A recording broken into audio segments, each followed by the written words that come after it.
Yellowstone National Park has some of the world's most famous natural wonders, including the Old Faithful Geyser, drawing millions of visitors a year. Less well promoted are the stories of Native Americans, who archaeologists say lived in this area for at least 11,000 years. When Yellowstone was designated a national park, the Native American tribes were chased out. The history of the park focused on the white people exploration. Now, for the first time in 150 years, teepees were erected in the park, and the first people of the land are telling their own stories. Anniversary celebrations include cultural events and public gatherings exploring American Indians' history with the park. The tribe's forceful removal began in the late 19th century. The family of Shoshone Bannock elder Winona Tindur was one of the last to be pushed out.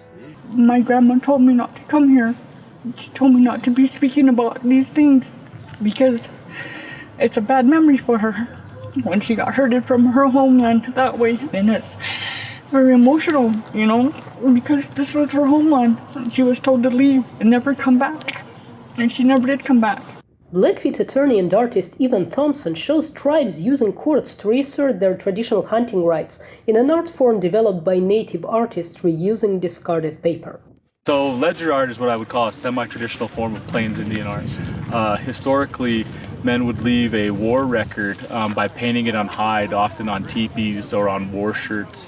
And so with the introduction of reservations and the disappearance of the buffalo, hide becomes very scarce.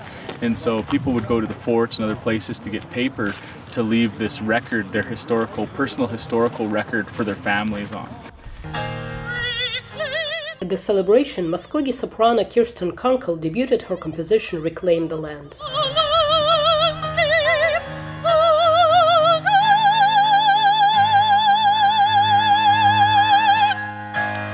Obviously, people aren't going to inhabit Yellowstone again. It is a national park, but we want the cultures known. We want people to acknowledge the tribes that were once inhabiting this land, and throughout the entirety of America. That we're not just reservations, we're not just casinos, we're not just powwows. We have deep cultural heritages, and we have many, many things that are vitally important to us. Northern Arapaho and Northern Paiute artist Patty Valdez brought to life bison sculpted from willow branches with pairs of dancers from different tribes, including mothers and daughters. And for a lot of years I didn't know how to feel, because it's kind of either a tourist or a museum where I can't touch anything, and it's really important that my peers, the people that are from this land, walk on it with confidence and take up the space that they should in a way that they're proud of. Park Superintendent Kemp Shawley says no one can tell the story as well as the people whose ancestors lived it.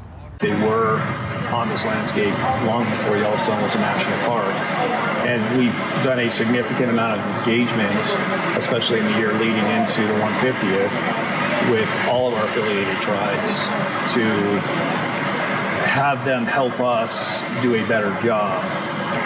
The Park Service has a duty to tell America's history, the good and the bad.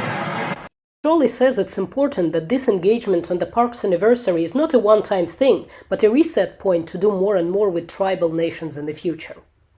Natasha Mozgovaya, VOA News, Yellowstone National Park.